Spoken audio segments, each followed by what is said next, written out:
18 मई 1974 रात के 2:17 राजस्थान के थार मरुस्थल में वो रात असाधारण रूप से शांत थी।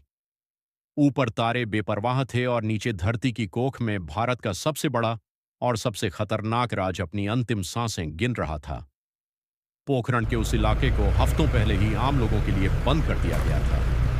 सड़कों पर चेकपोस्ट थे, आसमान में सैन्य निगरानी थी और जमीन के सैकड़ों मीटर नीचे एक ऐसा उपकरण था जो या तो भारत को इतिहास बनाएगा या इतिहास मिटा देगा।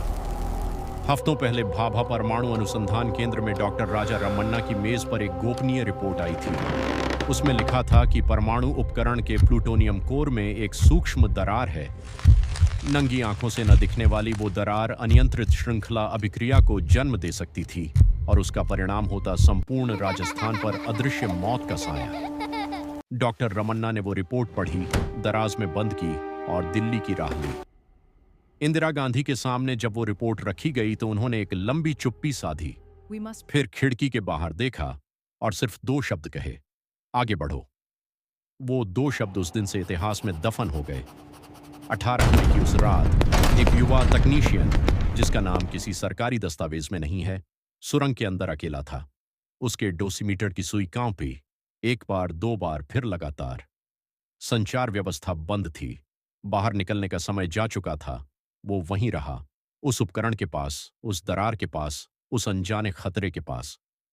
सुबह 8:05 पर धरती हिली, पोखरण के ऊपर रेत उछली और भारत परमाणु शक्ति बन गया।